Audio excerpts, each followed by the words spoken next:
Il va avec la frappe. Ils sont magiques les Monégasques. J'ai un scoop pour vous. La frappe croisée magnifique. Égalisation pour l'AS Monaco. Ce soir, je vais dire tout haut ce que tout le monde pense tout bas. Radio Diagonale, la web radio 100% rouge-blanche. Salut tout le monde et bienvenue pour un nouveau débrief consacré à la 24e journée de Ligue 1. Monaco qui a retrouvé des couleurs et donc nous aussi. Après le débrief en noir et blanc de Lille, voilà, on a remis les couleurs, on a remis la télé avec ses nuances, tout en variété de nuances. Monaco qui a brillé 3-0, victoire contre Reims grâce à un triplé donc de Mika Biret, troisième triplé en 7 matchs de Ligue 1, donc voilà. Performance absolument exceptionnelle de notre attaquant danois arrivé cet hiver. Et pour parler de ce match, je serai avec Patrice, que vous n'avez peut-être pas forcément reconnu avec cette photo, mais voilà, Patrice a un petit souci technique de caméra qui veut pas bien fonctionner visiblement. Salut à tous. Voilà, donc en tout cas tu es là, que les gens se rassurent. Exactement. Alors du coup, on va attaquer ce débrief, le j'aime pas évidemment de ce match. Le j'aime, j'ai hésité quand même à parler de ce clean sheet. Pour une fois qu'on a réalisé ça, c'est tellement rare que c'est quand même à noter. Mais non, là, on peut pas passer à côté d'un nouveau triplé de notre attaquant. Ça fait longtemps qu'on attendait quelqu'un qui arrive à finir un peu nos actions. Un attaquant qui mette des buts, qui tire pas à côté. Du coup, ça fait vraiment plaisir d'avoir enfin ce profil-là qu'on attendait depuis un bon moment. Et voilà, c'est même complètement fou quoi, ce qu'il réalise depuis le début de la saison. Quoi. Il y a déjà 10 buts, 2 passes décisives en Ligue 1. On a joué en 8 matchs, je crois.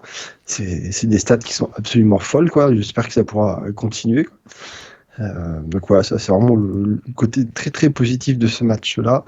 Mauvais point, il n'y en a quasiment pas. Franchement, sur ce match, je râle un petit peu sur l'occasion de Mbolo parce qu'il y avait clairement possibilité de faire mieux. J'ai vraiment l'impression qu'il veut pas la faire à Biarritz parce que clairement il l'a vu, ils sont partis en même temps sur la course et tout. Il y a aucune logique à vouloir refaire la passe du côté où il y a le défenseur. Clairement, tu temporises et tu ouvres sur le côté où il y a plus personne. Vous êtes 3 contre 1. Donc c'est vraiment dommage de pas avoir fait cette occasion, même si d'ailleurs ça faisait pas forcément but, quoi. Mais je trouve que c'était un peu gâché de la part d'Embolo. Mais sinon non, dans ce match il y a un ardeur, c'est une victoire claire et nette 3-0 qui fait plaisir. Un si petit bonus dans les gemmes, on a enfin mis fin à cette série de 8 matchs de suite où on gagnait pas à Louis II contre Reims, qui était complètement folle. C'est temps qu'elle s'arrête quand même cette série. Oui, tout à fait. Moi, c'est alors le j'aime, évidemment, il y a le j'aime Biret, mais je vais pas forcément renchérir dessus, puisque tu en as parlé. Moi, c'est plutôt le petit retour en forme de Caio Henrique. C'est ce que j'ai envie de noter, c'est positif.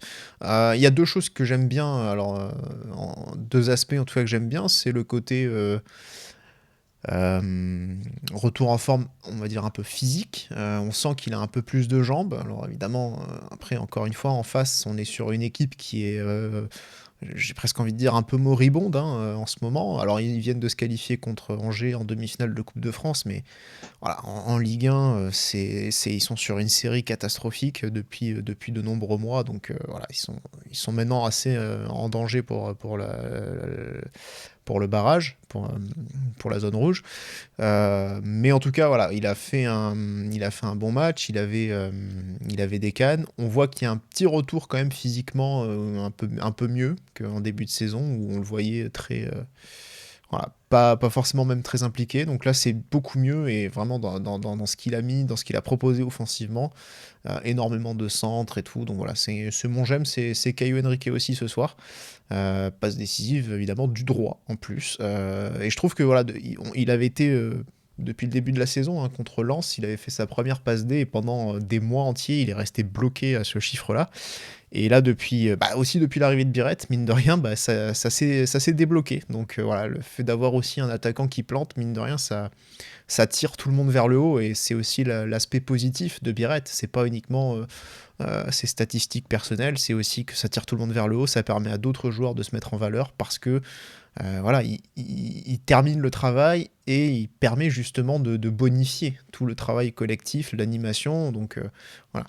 Et ça, c'est très très positif, donc voilà, c'est une bonne chose aussi pour Caio Henrique, et je pense que ça va lui faire du bien, encore une fois, de lui permettre de retrouver de la confiance, de pouvoir se montrer de nouveau décisif.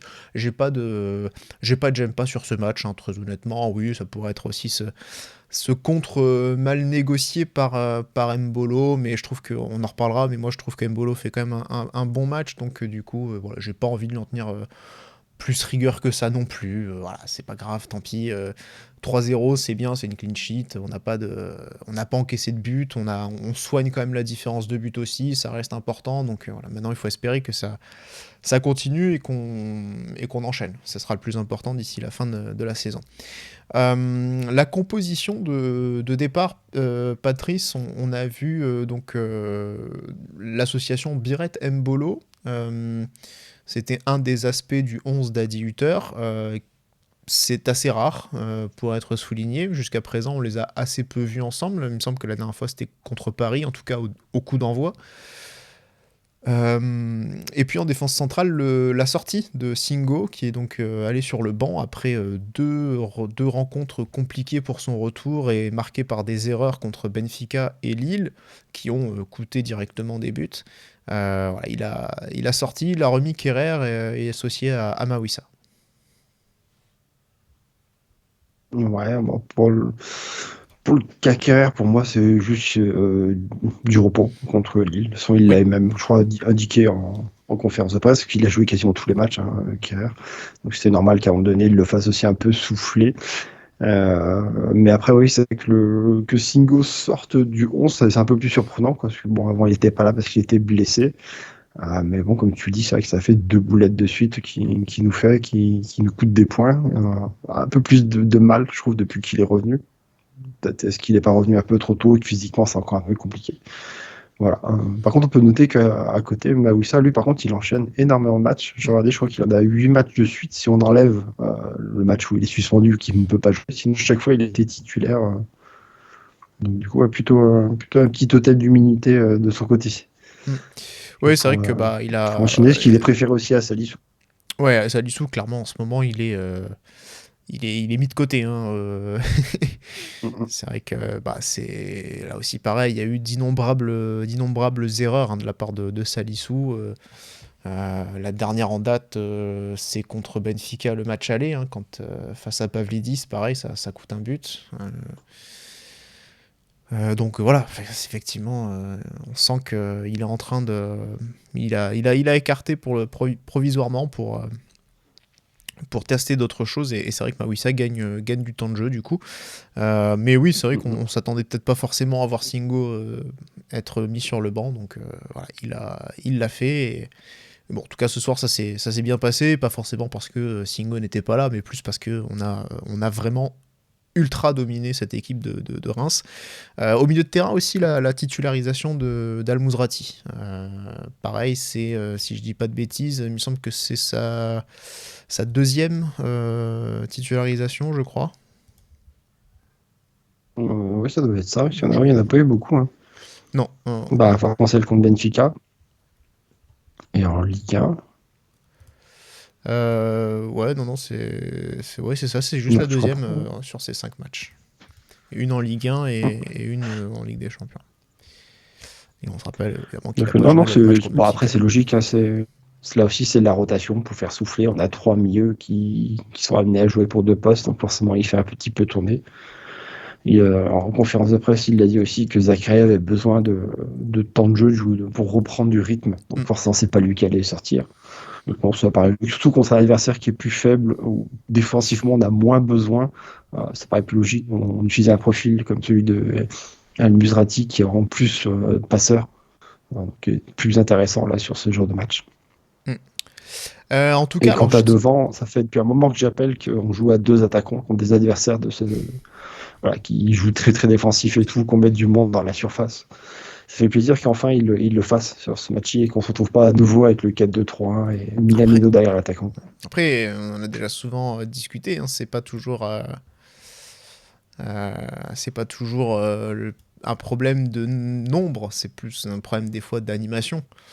On peut jouer avec un seul attaquant, mais encore une fois, moi je me souviens en début de saison, hein, je le disais, ça me dérangeait pas dans la mesure où je savais qu'on avait quand même 4 milieux offensifs de qualité, de talent, pour 3 places potentiellement. Donc en soi, autant aussi les utiliser et ça peut permettre aussi de créer énormément de dangers, de décalage, de combinaisons et ça peut permettre aussi de mettre un attaquant dans les bonnes dispositions. D'ailleurs, jusqu'à présent, Mbolo, ce qu'on lui a beaucoup reproché justement cette saison, c'est sa maladresse devant le but parce qu'il a raté à de nombreuses reprises des trucs absolument immanquables. Et parce qu'il n'est pas fait pour jouer seul en pointe. Oui, non, mais ce que je veux dire, c'est que... C'est pas son rôle. Là où il est meilleur, c'est là, aujourd'hui. Oui, non, mais... Ok, mais quand t'as des situations qui ratent vraiment, comme ça, peu importe que tu sois fait ou pas fait pour jouer l'attaquant en pointe, seul en pointe, il y a des situations, il faut les mettre, hein, et là, il n'y a pas d'excuse, entre guillemets, quoi. Même un milieu offensif, il doit les mettre, je veux dire, tu vois, par rapport à certaines situations qu'on a vues, un certain niveau de situation, là, il n'y a quand même pas de... Il n'y a pas à tortiller, quoi. Donc, mais ça montre aussi que voilà, on était en dessous. Enfin, ça, on le savait très bien, hein, qu'on était capable de marquer beaucoup plus que ce qu'on avait marqué jusqu'à présent, parce qu'on avait, depuis le début de la saison, vendangé un nombre de situations incalculables. Donc, mais là, c'est vrai que, voilà, comme je disais, oui, je suis d'accord avec un vrai mec qui sait marquer dans à peu près toutes les positions, avec à peu près toutes les surfaces du corps.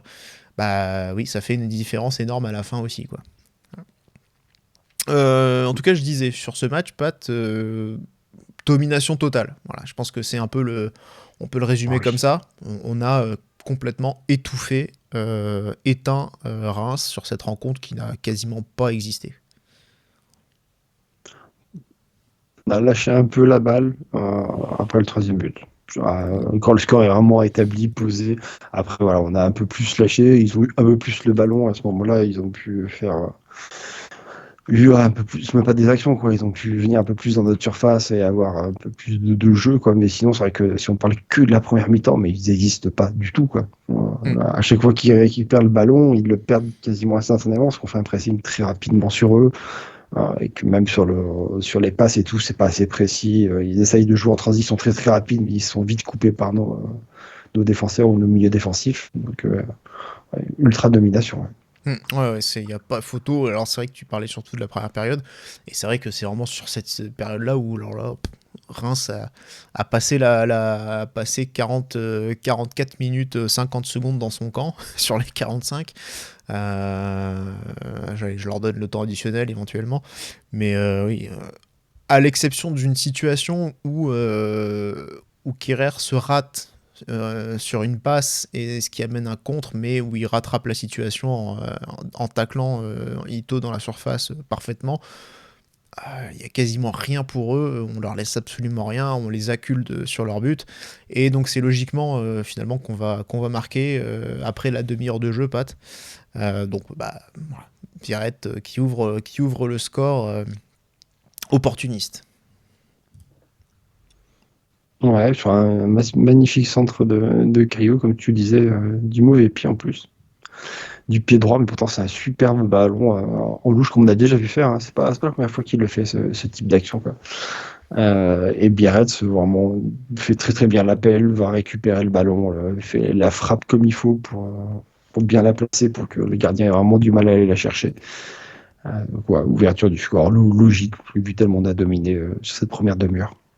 Ouais, et sachant qu'il a déjà potentiellement l'occasion aussi de marquer déjà un petit peu plus tôt.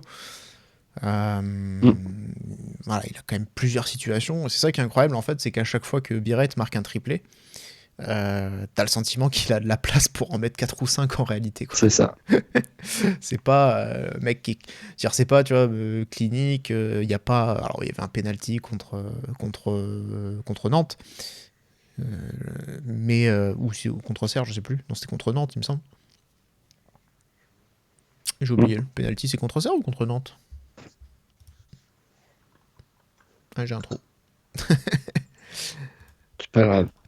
Ben en tout cas, voilà, enfin, tu sens qu'il est quand même, qu'il a d'autres opportunités de marquer, qu'à chaque fois il y a tellement de fois où il est dans la zone, au bon endroit, que ça se joue des fois à pas grand chose pour que ça fasse but, quoi. Donc au final il arrive quand même à mettre un triplé, mais c'est vrai que j'ai l'impression qu'il peut en mettre 5, quoi. Et ce soir il peut littéralement en mettre 5, quoi, encore.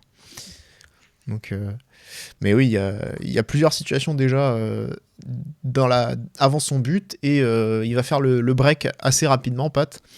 Donc on a le premier but à la 34e, et simplement 5 minutes plus tard, en toute détente, on va dire, dans la surface, il a le temps de faire un enchaînement et marquer. Clouche lui fait, alors que Clouche est déjà dans la surface, il lui fait une balle en louche par-dessus la défense, que Biarritz contrôle tranquillement, quoi, fait un très beau contrôle, et il reprend après direct. Il la met en plus parfaitement sur le poteau, quoi, vraiment très loin du gardien, quoi. Le but est vraiment magnifique dans le. Je sais pas si le défenseur rémois l'ont juste regardé ou sont surpris, je sais pas, parce que t'as l'impression qu'ils sont eux aussi atypiques sur l'action, quoi. Ils ne bougent pas. Et son contrôle est vraiment superbe pour faire après cet enchaînement, quoi. Ça m'a rappelé un peu Verbatov, tu vois, dans le style de vraiment de jouer très très posé, très calmement, quoi, et de faire un truc qui est presque un peu nonchalant par moment, ou en tout cas très détendu. Ouais, sans tension dans le corps, on peut dire. Mais exactement. Et puis alors il va faire donc le triplé très rapidement au retour des vestiaires. On joue la 51e minute, et là c'est typiquement le but, par contre, du renard aussi, quoi, avec un ballon qui revient, il est dans la bonne zone, et hop, ça tape la cuisse, et il arrive quand même à reprendre et conclure à bout portant. Voilà, 3-0, et là, bon, le match, je pense que le match, on peut le dire, était déjà plié à 2-0. J'étais franchement pas inquiet vu la domination de la première période. Là, bon, à 3-0, clairement, c'était... Celui-là, il fait mal à la tête, parce que c'est déjà tout de suite quasiment à la sortie des vestiaires, et en plus c'est le but, voilà, où ça fait un peu un billard dans la surface, le gardien fait un super barré, mais il la remet dans les pieds de l'attaquant, quoi, qui a juste à la pousser. Donc je pense que le 3-0 puis un but un peu comme ça doit faire très très mal à la tête. Ouais, clairement. Mais après ça, on a quand même un peu lâché la balle. Ouais. C'est vrai que justement par rapport à Nantes, on avait moins vu ça. Enfin, j'ai envie de dire, contre Nantes, on n'a pas super bien joué les 45 premières minutes non plus. Donc quelque part, on a vraiment poussé sur la deuxième période, donc pendant 45 minutes. Au final, on a peut-être autant joué ce soir que contre Nantes, tu vois. C'est juste que hier, après, ce soir, on a poussé. On a arrêté de pousser quand on a tenu le score, quoi. Donc, ça ne nous a pas empêché d'avoir des occasions, hein, mais vraiment toutes les cacher. Oui, ça c'est un petit peu dommage. Après, comme tu dis, Reims a eu quelques petites frappes. Globalement, c'est là où ils ont eu le plus de situations. Mais moi, je trouve que globalement, Maeshki n'a pas été trop mis en danger. Non, les frappes, elles sont sur lui, ou elle l'oblige à aller faire un peu des arrêts. Voilà, mais c'est pas... Il n'y a vraiment aucun danger. Ouais, c'est peut-être plus... Il y en a une de Nakamura, voilà, où il s'interpose bien, mais je me demande si finalement la plus difficile, elle n'est pas sur une frappe d'Hakimi qui relâche un petit peu sur le côté, peut-être pas forcément très bien, enfin elle est peut-être pas non plus si évidente que ça, mais ça me donne l'impression d'une intervention un peu nubélienne sur le coup, avec un ballon qui est renvoyé, et qui, s'il y a un Rémois, ça peut finir dans le but potentiellement. Ça peut faire, comme le troisième but monégasque, quoi. Donc voilà, c'était. Mais bon, au final, je trouve qu'on est quand même globalement très très tranquille, très très en maîtrise sur cette rencontre. Et comme tu dis, voilà, il y a des situations sur lesquelles on doit aussi pouvoir faire mieux. Euh, mais voilà, globalement. Après, ouais, je trouve qu'on joue beaucoup en transition rapide parce que du coup, c'est eux qui reprennent un peu le ballon. Et derrière, à chaque fois, quoi, c'est vraiment des occasions qui sont un peu gâchées, quoi, bêtement. Et je trouve les joueurs ont pu jouer collectif. Ils ont pu chercher à faire le petit exploit, que ce soit Ben Seguir, que ce soit avec Liouche, que ce soit même Bolo sur l'action que je parlais tout à l'heure. Ça a moins essayé de réfléchir pour mettre un quatrième but, mais plus faire son petit exploit personnel et d'aller mettre le but, quoi. Par moment, tu avais quand même la place pour faire le décalage, faire la passe à un joueur et ils sont entêtés à vouloir. Toi, même Zakaria, à un moment donné, où il dribble 4-5 joueurs plutôt que la décaler, il se la tente quand même, la frappe. Tu sens parce que le score il est large et tout, ils peuvent se faire plaisir, quoi. Mm. Mais il y avait la place, à mon avis, de mettre d'autres buts si on avait continué à jouer plus collectif. Après, on a joué collectif quand même, je trouve. Il y a quand même des situations où on voit que certains on essaie de se faire un petit peu plaisir. On essaie de continuer à centrer avec Caillot. Quand Michel rentre aussi, pareil, il essaie de centrer, de faire jouer un peu tout le monde. Tu vois. Après, c'est vrai que oui, il y a Akliouche, je sais qu'il va un petit peu solo. Alors, on parlait de cette occasion de ce contre un Bolo que Mbolo a un petit peu ruiné en oubliant Biret à sa droite et en rejouant sur la gauche vers Akliouche et que le ballon est intercepté. Bon, mais on peut pas dire que il a pas tenté de jouer collectif non plus, quoi, sur cette action-là, par exemple, Mbolo. Ah non, c'est pas. J'ai vraiment plus en tête les actions avec Liouche avec Liouche, Ben Seguir, Zakaria. Ouais. Mais voilà, en tout cas, bon, c'était un match globalement très très très tranquille. Alors, ça relance forcément, j'ai envie de dire, peut-être le débat du 4-4-2. Enfin, en tout cas pour toi, peut-être de jouer avec deux attaquants et je sais que pour beaucoup, que le 4-4-2, c'est le schéma historique de Monaco, qu'il faut absolument jouer comme ça.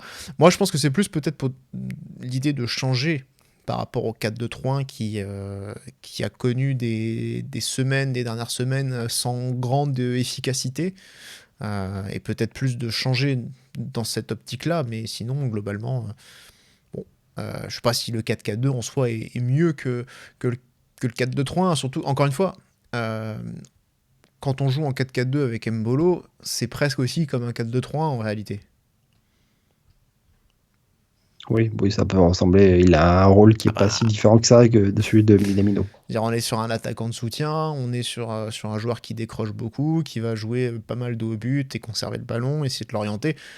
Alors après, effectivement, c'est pas un numéro 10 dans le sens meneur, c'est pas un numéro 10 dans le sens créateur, mais voilà, il est capable d'apporter un peu de densité dans cette zone, d'être un peu moins dans la surface, de laisser l'attaquant devant. Donc c'est comme si, quand même, quelque part, tu jouais dans une sorte de 4-2-3-1. Après, encore une fois, c'est une question plus d'animation que de système. Donc, mais c'est pour ça, après, moi, je suis pas mécontent de voir cette paire fonctionner. Hein. Si elle fonctionne bien, tant mieux. Après, je dis pas qu'il faut absolument qu'on passe sur un 4-4-2 pour tous les matchs. Pour moi, chaque position, et on n'a pas une équipe qui est capable d'avoir une tactique et qu'on l'impose à nos adversaires, malheureusement. Et je pense plutôt que c'est à nous d'adapter en fonction de quand on joue, suivant le style d'adversaire qu'on va pouvoir jouer. Et savoir si c'est plus sur notre milieu de terrain qu'on a besoin de se renforcer par moment et des fois de jouer avec un milieu à 3 ou des fois avoir plus de présence dans la surface ou être plus fort sur nos ailes. Ça dépend vraiment de l'adversaire. Tu vois, les matchs contre Benfica, j'aurais préféré qu'on ait un milieu à 3. On joue en 4-3-3 ou sur d'autres tactiques de ce style. Les matchs qu'on a joués à domicile contre Auxerre, Nantes ou la contre Reims, où je suis plus pour qu'on ait deux attaquants et plus de monde dans la surface. Je pense qu'il faut plus s'adapter en fonction des besoins par rapport à l'équipe adverse que vraiment avoir une tactique et on l'applique à tous les matchs. Je pense que malheureusement, on n'a pas un 11 type qui fait qu'on est capable de le garder, quoi. Après, les équipes s'adaptent aussi à nous. Enfin, donc, oui. Je veux dire, Reims aujourd'hui a joué dans une tactique qu'on s'attendait pas forcément à voir de leur part, parce que Il me Oui, semble il joue pas, habituellement, il joue pas en 5-3-2. Ouais. Oui, voilà, il me semble qu'il joue plutôt 4-2-3-1 aussi. 4-2-3-1 aussi. Ouais. Je crois, enfin, en tout cas, c'est ce qui était annoncé de leur côté. Donc là, ils ont fait quelque chose de différent. 3 défenseurs centraux, 2 pistons, un milieu à 3 et surtout Ito et Nakamura devant. Alors, Nakamura, je sais qu'il a déjà joué en pointe. Alors, dans le 4-2-3-1, justement, ça lui arrive de jouer en pointe. Mais Ito, c'est plutôt un joueur de côté à la base. Donc, tu vois, forcément pas le plus à l'aise dans cette configuration-là, par exemple. Donc, je me dis que tu vois, aussi, tu peux pas non plus. Je pense que tu es obligé quand même de préparer avec toi l'idée que tu as, l'envie que tu as d'imposer ton jeu. Tu peux pas attendre, te dire tiens, l'équipe adverse joue à peu près comme ça, donc on va faire autrement. Je pense que Ah non, je dis pas qu'il faut aller contrer absolument tactiquement la tactique de l'adversaire, hein. Mais s'adapter à ses points forts ou à ses points faibles dans l'autre je sens. pense que c'est fait quand même globalement. Ah oui, bah là, tactiquement, j'ai rien à dire sur la compo, même sans connaître le résultat, hein.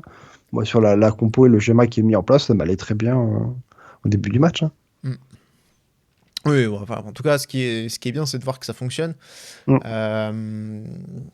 Et que si ça permet aussi de donner un peu de confiance, en tout cas de revoir ce système-là et de revoir une paire qui fonctionne, tant mieux. Hein. Je pense que là, on a tous envie de voir une équipe qui marque pas mal de buts d'ici la fin de la saison, qui finisse un peu en boulet de canon pour revenir sur le podium. Pourquoi pas Surtout que tu enchaînes contre Toulouse, donc c'est à peu près le même style d'opposition, hein, que tu vas rencontrer, une équipe qui est vraiment pas en forme actuellement, même à domicile. Ils sont comment Toulouse en ce moment ? J'ai regardé à domicile, ça fait 4 matchs en victoire, je crois.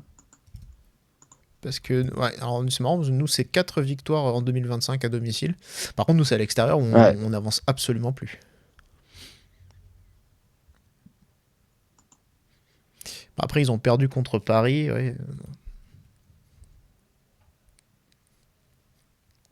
Match nul contre Nice, début février. Bon, c'est pas non plus. C'est pas, pour moi, c'est pas non plus une équipe au ralenti, là, Toulouse. C'est vrai qu'ils ont perdu contre Montpellier. Tiens, ça c'est. Ça arrive. Mais non, mais c'est pas une. Mais non, mais je veux dire, c'est pas une équipe non plus au ralenti, Toulouse. Hein. Ils font un nul contre Lyon et contre Nice, qui sont quand même des gros, des gros du championnat. Ils perdent seulement 1-0 contre Paris. Alors, ils ont quand même 2 contre-performances contre Montpellier et je veux dire peut-être contre Auxerre, mais pareil, Auxerre c'est pas une équipe non plus, c'est pas une si mauvaise équipe que ça, hein, en réalité, où ils font match nul, mais là ils ont battu le Havre 4-1 assez nettement, donc peut-être que ça va peut-être aussi les relancer, hein, à voir s'ils confirment. Justement, ils jouent contre Angers, donc c'est un match pour eux intéressant pour espérer enchaîner, donc on verra bien. Mais après, Toulouse, c'est une équipe qui est très très emmerdante à jouer. On les avait battus au match aller, 2-0, si je dis pas de bêtises. Mais c'est vrai que c'est une équipe qui défend globalement assez bien, qui prend pas beaucoup de buts. Donc voilà, c'est pas non plus une équipe qui est si facile que ça à manœuvrer, quoi. Ah bah, tu vas pas rencontrer des équipes qui jouent à la régulation et qui sont sur des séries de 5-6 défaites de suite tous les week-ends. Ils ont une meilleure défense que nous, hein, par exemple. 26 buts encaissés, c'est la 4e meilleure défense de Liga. Mieux que Nice, que Marseille, que Lyon, que nous aussi. Que Lille. Non, Lille mieux. 23 buts encaissés. Ouais. Ah, pardon, j'étais pas dans le même sens que toi. Ah oui, non, Nice c'est moins bien pour dire que Toulouse. Donc c'est pas une équipe qui marque non plus beaucoup de buts, hein, parce qu'ils ont une différence de +1 seulement, donc c'est assez. C'est très très moyen, mais bon, au final, c'est le classement. Enfin, c'est la différence de but presque habituelle, usuelle pour une équipe de vraiment dans l'équipe de milieu de tableau. Voilà, exactement.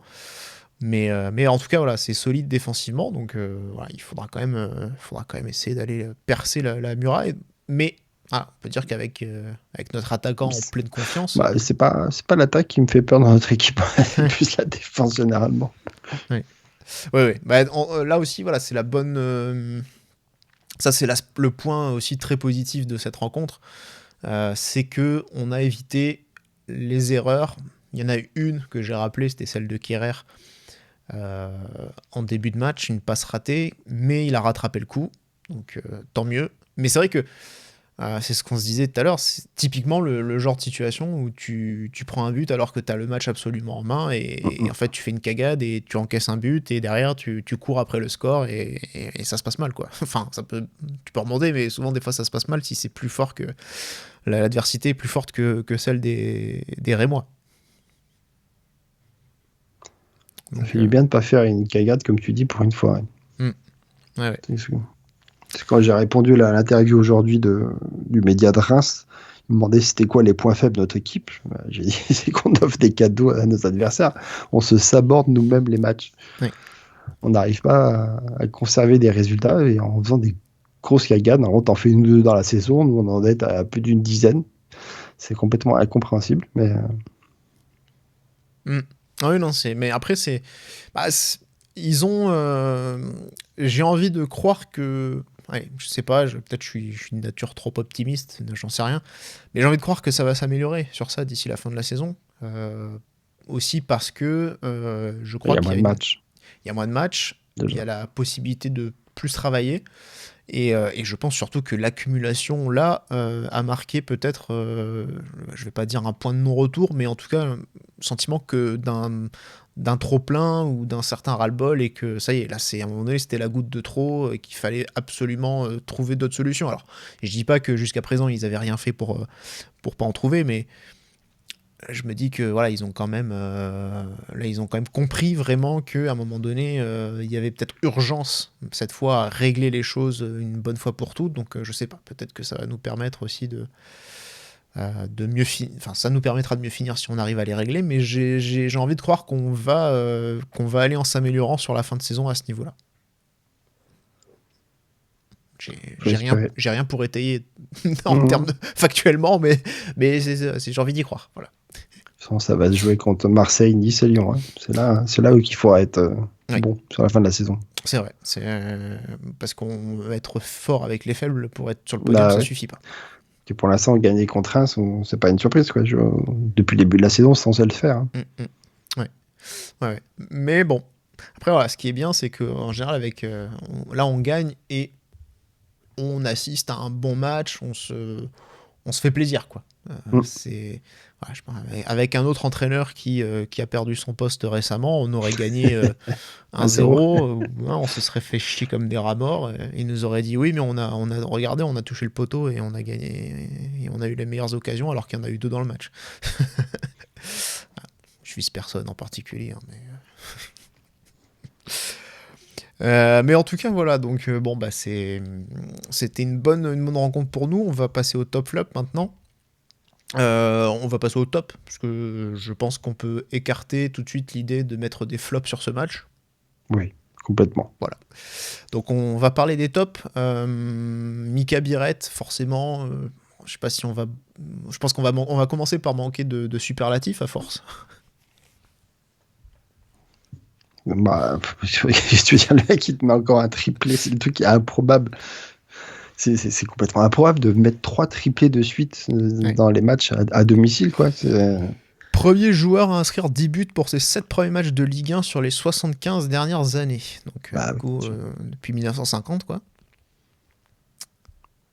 Le mec, on va le revendre 60 millions cet été. Et puis j'en ai... tous les clubs d'Europe qui vont nous le vouloir maintenant. Et j'en ai une autre, c'est le premier joueur à enchaîner 3 matchs de Ligue 1 à domicile avec au moins 3 buts inscrits depuis Tadej Sizowski, ça doit être un ancêtre de Boris, avec le Racing en 1956. Voilà. Donc c'est-à-dire qu'il y a un autre mec qui a calé 3 matchs à domicile, 3 matchs d'affilée à domicile avec 3 triplés, quoi, aussi. Solide. Et le plus fou, comme tu le disais, c'est qu'il a d'autres occasions où il peut mettre des autres buts, quoi. Ouais. Mais donc maintenant, il sort du match un peu plus tôt que prévu parce que du coup, douleur à la cuisse. Bon, après, c'est rien, tu disais. Ouais, c'est la nouvelle rassurante. Enfin, en tout cas, il a dit au micro de DAZN qu'il était simplement fatigué, visiblement. C'était juste de la fatigue. Donc une crampe. J'imagine, ouais. Théoriquement, c'est bon. Ouais. Il y avait quand même de la glace sur la cuisse, donc c'est bien qu'il y a eu une douleur quand même. Oui, mais Je sais pas, quand t'es fatigué, tu te mets pas de la glace, quoi. Donc, mais c'est vrai que voilà, que ce soit pas, que ce soit plus une crampe qu'une douleur réelle à la cuisse, quoi. Mais c'est clair que là, on a tous envie de le mettre dans le formol. Hein. Ah bah ouais, clairement. Ouais. Mais mais en tout cas, c'est un. Franchement, c'est une super bonne pioche. Hein. Bravo Skuro pour l'avoir. Pour nous l'avoir ramené, honnêtement, parce que. J'espère juste pour lui que dans la négociation, il n'a pas mis une prime en fonction du nombre de buts qu'il avait marqué, parce que sinon il va nous coûter cher. Oui, c'est vrai que. Je pense. Enfin, je sais pas, prime de but, ça me paraît pas. Non, je pense pas. Autant le joueur, oui, a sûrement une prime de but, mais je pense pas que non, sur le. Des fois, si tu as des paliers, si le joueur atteint. C'est ce qu'on avait sur Martial, non? C'est pas s'il a atteint des paliers de but. Mais ça, c'était pour son transfert, hein, c'est ça? Ouais, le Ah oui, transfert tu de veux dire en bonus pour le Sturmgrad, c'est ça que tu voulais dire? Ah oui, non, je parlais, oui, c'est ça. Oui, En d'accord. bonus Ouais. du Sturmgrad, Tu parlais j'ai pas dit, du ouais. contrat. Ah oui, bah après, si pour un attaquant, je pense qu'il a une prime de but, par contre. Ah bah, après, ouais, logique. je pense. Après, effectivement, c'est peut-être là aussi, comme tu dis, c'est peut-être aussi des paliers. Ça peut être justement, il y a peut-être un palier à 10 buts, et là, c'est jackpot, messieurs, dames, quoi. Ouais. C'est possible, là, et ça se trouve, ce soir, c'est lui qui paye le resto, quoi. Mais non, mais en tout cas, voilà, c'est vrai que au-delà de ces 3 buts, à chaque fois, c'est aussi le côté hyper intéressant de ces appels, d'être quasi systématiquement dans les bonnes zones, jamais l'en reprend. Moi, j'aime bien, j'avoue que j'aime bien le regarder un petit peu jouer, des fois juste poser mes yeux sur lui et voir quand il commence à accélérer. Et je me dis, enfin, c'est marrant parce qu'en fait, dès que je le vois un petit peu accélérer ou se mettre en mouvement, c'est qu'en fait, il y a le ballon qui est proche ou qu'il y a quelque chose qui... Et je me dis, il y a quelque chose qui va se passer à ce moment-là. Alors, des fois, ça fonctionne pas. Des fois, il a pas le ballon. Des fois, il arrive pas à le récupérer. Et des fois, ça va pas plus loin. Mais, je veux dire, c'est que j'aime bien percevoir, en le regardant, ce que lui essaie de sentir, en fait. Donc, je trouve ça super intéressant de faire un peu... J'imagine, je sais pas... si DAZN fait ça, peut-être beIN Sport aussi l'a fait mais des caméras, et souvent ils font des caméras isolées, des focus. Je sais pas s'ils l'ont déjà fait sur Biret ou pas depuis son arrivée, peut-être que oui. Mais si ça va être refait, j'ai hâte de voir ça en tout cas. Parce que je sens que dès qu'il commence à bouger, accélérer, on sent qu'il y a un truc qui va se passer ou quelque chose qui peut bien tourner. Clairement, il y a un instinct chez lui, il y a un sens du but, il y a vraiment quelque chose qui trompe pas, quoi. Il n'y a pas d'erreur, quoi. C'est très, très, très, très fort pour ça. Alors, moi, j'ai un top également. Enfin, c'était mon j'aime, c'était Caio Henrique. Je sais pas si je vais forcément beaucoup insister dessus. Mais c'est vrai que voilà, j'en ai parlé en tout début, c'est un vrai bon match pour moi de sa part. Il y a la passe D du pied droit, il y a 101 ballons touchés, c'est le record du match. Il y a 8 dernières passes avant un tir et il y a 12 centres au total quand même. Donc voilà, c'est quelqu'un il a vraiment énormément joué, profité des largesses dans le camp adverse. Il a fait pas mal de différences, il y a des bons centres, il y a des bons coups de pied arrêtés aussi. Bon, je trouve qu'il n'y a pas grand chose à lui reprocher. Défensivement, il n'y a pas eu grand chose à faire aussi. Donc c'était. C'est ce que j'allais dire, en fait, défensivement, il n'a rien eu à faire sur ce match. Donc c'est sûr qu'après, il a tout le loisir de pouvoir faire avoir sa palette offensive. Ouais. Et tant mieux, parce que ça fait un moment qu'on ne l'avait pas vu quand même. Ouais, là aussi pareil, j'ai envie de croire que son regain de forme qu'il est en train de montrer, de sa petite montée en puissance qu'on voit déjà même physiquement, où on sent qu'il a un peu plus de jambes sur les derniers matchs, j'ai envie de croire que ça va coïncider avec une bonne fin de saison de l'équipe, comme Minamino aussi hein, d'ailleurs, qui avait aussi débloqué son compteur contre Nantes. Donc voilà, j'ai envie de croire que ces deux joueurs-là vont aussi retrouver un peu leur efficacité, leur niveau de la saison passée pour pousser l'équipe vers le haut. Parce que je pense que là aussi où je trouvais quoi, tu vois, Caio était pas forcément mis en valeur parce que outre son niveau, on avait peut-être aussi du mal à le trouver, à jouer avec lui, ou je sais pas, j'ai l'impression qu'il y avait pas une grande complicité entre lui et les autres, et j'ai l'impression que ça se développe un peu plus. Donc si les autres jouent davantage avec lui ou combinent davantage avec lui, forcément ça va mieux se passer pour tout le monde aussi, quoi. Donc il faut que ça continue, hein, c'est pareil. Après, sur ce match-là, il a eu vraiment tout le couloir pour lui, parce que je regardais la position de Minamino, quoi, qui était censé jouer à gauche, et était quasiment tout le temps en position de 10. Hein. Et du coup, il laissait tout le couloir pour Caio. Ouais, donc c'est vrai que je suis en train de regarder les positions moyennes. Ouais, c'est vrai que c'était assez. C'est même Minamino et même Akliouche, hein, les deux sont c'est assez symétrique au niveau des positions. Ouais, bah, je pense que c'était volontiers. Ils sont sur la même ligne avec Mbolo, les trois. Ça fait presque 4.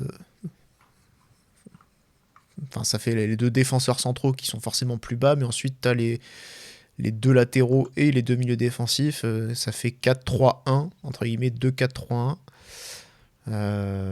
C'est bonne organisation globalement sur les positions moyennes. Donc, un autre top, Patrice, que tu as envie de mettre en avant? Non, pour moi c'était les deux joueurs. Après, je te laisse parler du troisième. Alors, moi j'avais Mbolo, parce que très clairement c'est quand même un joueur qui nous a fait beaucoup de bien, parce que moi j'en ai deux autres en réalité, mais c'est Mbolo, je pense, malgré son occasion, le contre qu'il a mal négocié, et les quelques occasions qui n'ont pas fini au fond. Il faut dire que Diouf a fait aussi un bon match quand même en face. Enfin, il a fait quand même quelques arrêts. Je trouve que dans le match, dans le jeu, il est super intéressant. Il est super présent. Comme je disais, il décroche beaucoup, il va chercher les ballons, il a obtenu pas mal de fautes aussi, il est allé chercher pas mal de fautes, notamment certaines très utiles, hein, sur des premières relances dans notre surface ou quoi, quand Reims essayait un peu de nous mettre en danger. Mais je trouve qu'il fait vraiment un bon match globalement, et donc voilà. C'est dommage que pour lui, encore une fois, il n'y a pas de but, qu'il n'y ait pas quelque chose de décisif au bout du compte, mais sur le jeu, sur le contenu de sa prestation, franchement, j'ai pas beaucoup de reproches à lui faire ce soir. Est-ce que tu as envie moi j'avais envie de parler d'Al Mousrati, je sais pas si tu as envie d'en parler. Je m'attendais que tu parles de lui. Oui, tu voulais faire un Mbolo en fait. Non. Ah bon. Non, après, pour moi, il est dans le même niveau que tous les autres joueurs de l'équipe, quoi, qui ont fait un très bon match, beaucoup apporté. Voilà, mais après, oui, je suis d'accord, on peut plus parler de Al Mousrati, parce que du coup, c'est un joueur qu'on n'a pas vu beaucoup non plus jouer, donc c'est plus intéressant de pouvoir parler de lui. Moi j'aime bien ce profil du coup de joueur, certes, qui est posé, il bouge pas beaucoup, on lui a pas mal reproché malgré le peu de matchs qu'il a fait à Monaco de pas bouger son cul sur le terrain. Je l'ai quand même pas mal lu, quoi, mais bon, il suffisait de se renseigner pour voir que c'est pas du tout son style. C'est plutôt un joueur qui est posé, qui oriente le jeu, et j'adore ces ouvertures qu'il fait sur Caio Henrique ou sur Van der Sar, et à chaque fois ça tombe dans les pieds en plus, quoi. C'est rare qu'il se... Alors, il y en a quelques-unes qui sont un peu trop loin, mais la plupart du temps, quoi, il voit tout de suite les latéraux ont à peine commencé leur course qu'il a déjà senti, qu'il fait déjà la petite balle en louche par-dessus les milieux pour aller leur mettre dans leur course, et ça ouvre énormément le jeu. Ça nous change des passes un peu courtes qu'il peut y avoir habituellement, donc ça nous apporte aussi autre chose dans le jeu, donc j'aime bien. Ouais, moi aussi. C'est sur ça où on l'attendait, hein, quand on avait fait l'émission ensemble. Je crois que c'était ensemble, hein, qu'on avait fait le Mercato, la Gazette. Mercato, ouais. Voilà, on avait parlé de lui, et c'est vrai que même si ça pouvait ressembler entre guillemets à un choix par défaut, parce que c'était le bas de notre liste, et que dans le profil il y avait peut-être certaines choses qui pouvaient paraître incompatibles avec le style Hutter. y a quand même une qualité technique. Voilà, ça donne beaucoup de certitude aussi, mine de rien, quand t'as dans les phases de possession. Alors, c'est vrai qu'il s'était planté, hein, c'est contre Benfica. Je parle pas de son carton rouge, mais il y avait eu beaucoup de déchets pour le coup. Ouais. Donc, bon, voilà, malheureusement, c'était problématique. Mais pour le reste, voilà, quand t'as cette qualité technique, bon, a priori, je veux bien un peu moins d'intensité et un peu moins de course si t'as un mec qui sait faire quelque chose avec le ballon, quoi. Moi, ça me dérange pas, hein. Au contraire, tant mieux d'avoir un profil un peu différent qui offre une plus grande palette, une autre variété de profils. Tant mieux. Ça, pour moi, ça peut faire que du bien à l'équipe.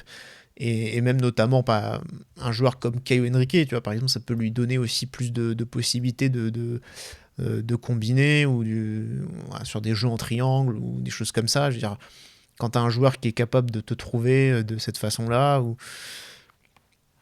ça, encore une fois, ça tire aussi le reste de l'équipe vers le haut.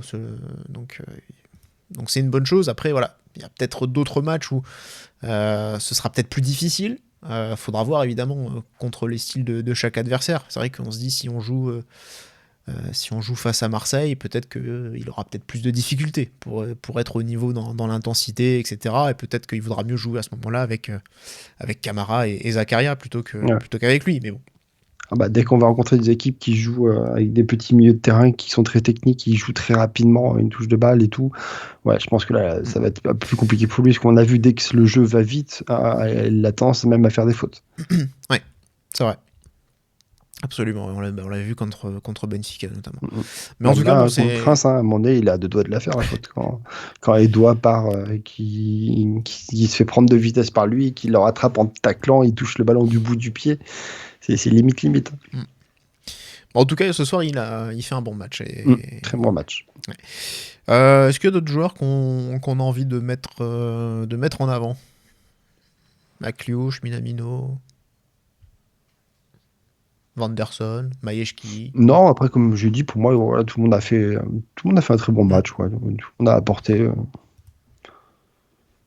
Ouais. Bon, en tout cas, il n'y a pas rien de particulier à dire. Défensivement, clairement, il n'y a rien à dire, parce qu'ils n'ont pas eu grand-chose à faire. En tout cas, je vois pas de flop, très clairement. Non. Donc ça, c'est le signe aussi d'un match plein et très maîtrisé. Et donc, c'est un très bon signe.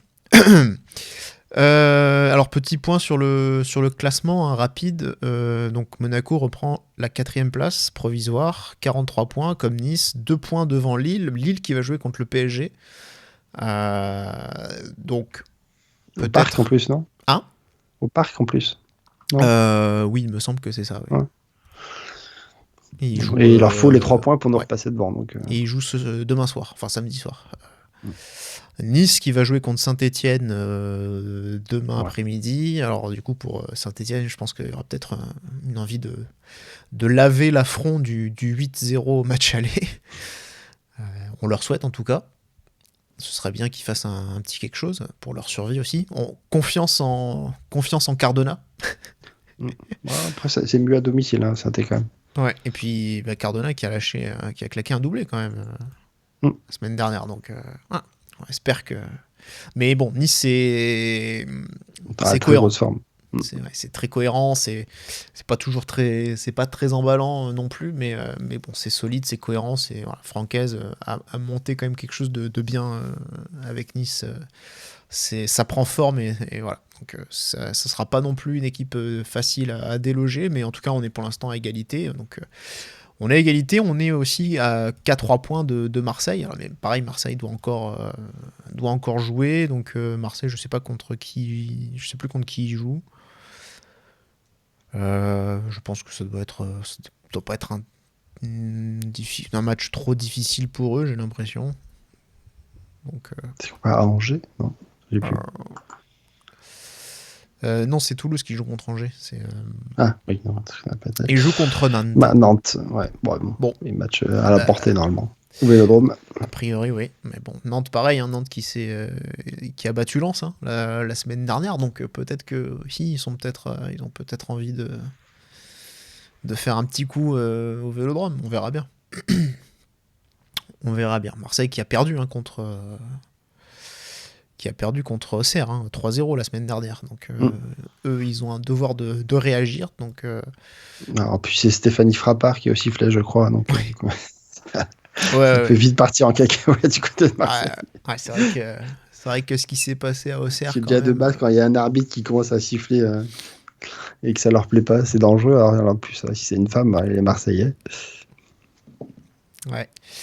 Donc voilà, en tout cas, on resserre un petit peu avec les deux équipes, enfin tout avec Marseille, on a égalité avec Nice, on repasse 2 points devant Lille, donc on va espérer aussi que Lille perde contre Paris, évidemment. Que le PSG fasse son boulot, quoi. Voilà, c'est ça exactement, mais encore qu'ils avaient eu du mal en match aller, ils avaient fait 2 partout, si je dis pas de bêtises, et ils étaient pas loin de perdre sur ce match-là. Donc, puis Lille qui va passer en mode Ligue des Champions, parce que c'est un gros match contre le PSG, c'est un peu... C'est la préparation pour Dortmund. Ouais, c'est ça. Donc voilà, effectivement, on peut espérer rester à l'issue de cette journée dans les places pour la Ligue des Champions, même si c'est pas la place, la 4e n'est pas directement qualificative, c'est le barrage, donc on va espérer quand même revenir sur le podium surtout, mais là encore une fois on l'a dit, tu l'as dit Pat, on va jouer Marseille, on va jouer Nice, c'est aussi là que ça va se jouer, surtout là même que ça va se jouer. Donc voilà, pour ce débrief, petit point rapide sur les pronos qu'on avait fait avec Quentin. Quentin était pas loin, c'était Biret titulaire avec Mbolo et buteur. Ah non, c'était bon. Ah non, je croyais que c'était Mbolo buteur. Non, mais c'est bon. Je sais pas qui était buteur en fait. Ouais, non, je sais plus si c'est bon. On va dire que c'est bon. De toute façon, il n'y a pas de classement officiel des pronos, donc bon.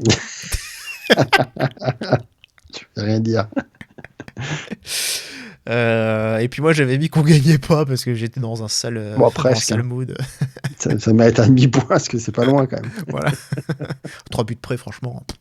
Non, mais je tiens à préciser que j'ai dit à un copain au moment où il était en train d'écouter le débrief la semaine dernière, je lui ai dit je fais soit on gagne pas, soit Biret met un triplé. Voilà. Mais c'est vrai Quentin était pas loin d'oser le triplé de Biret sur ce match-là. Il avait envie. Ça le démangeait.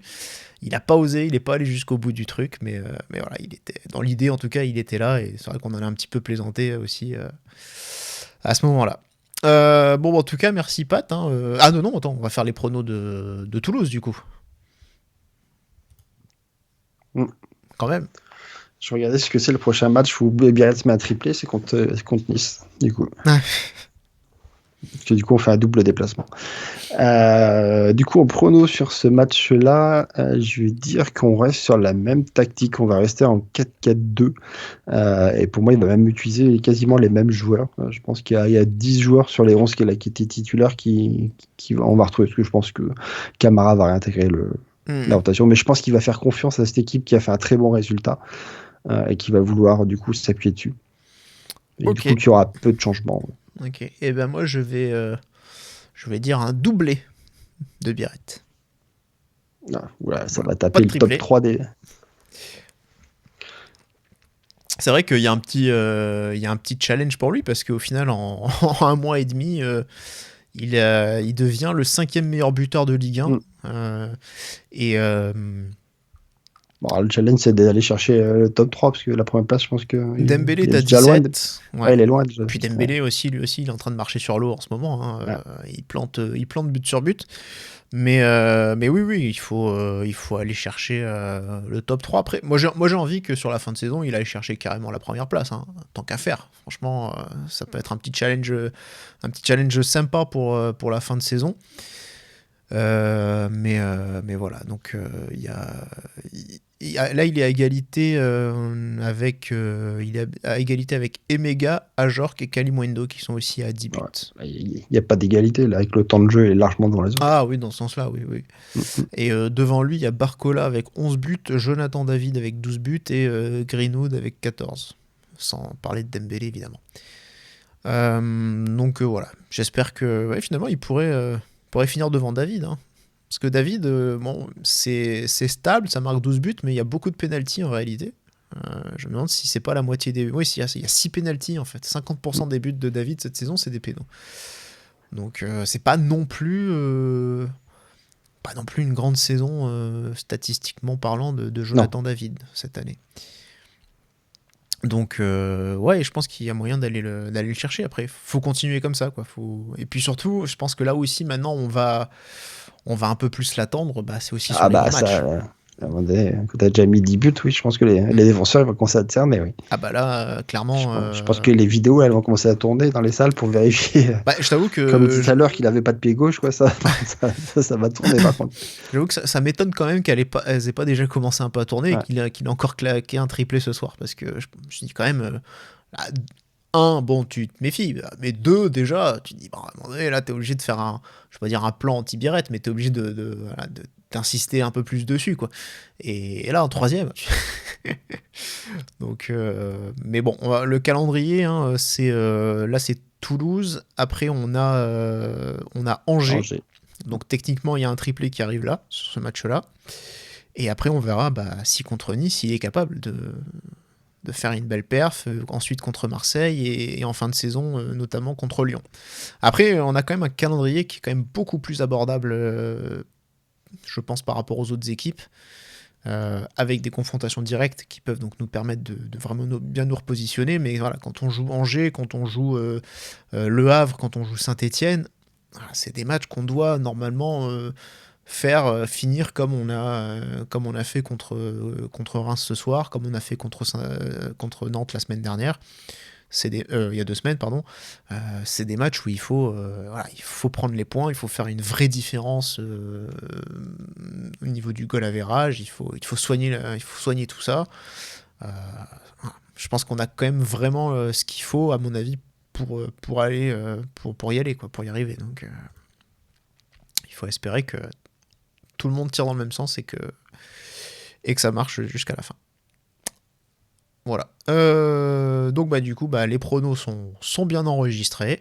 Et puis on verra la semaine prochaine donc ce que ça donnera au niveau des résultats, si on a eu bon ou pas. Donc prochain match vendredi prochain à nouveau. 20h45, Toulouse-Monaco, et puis on vous donnera rendez-vous du coup le week-end prochain pour un débrief. Voilà, profitez de votre week-end, de votre semaine, et puis on vous dit à bientôt. Allez, salut à tous, c'est Daguet Monégou. Ciao, ciao.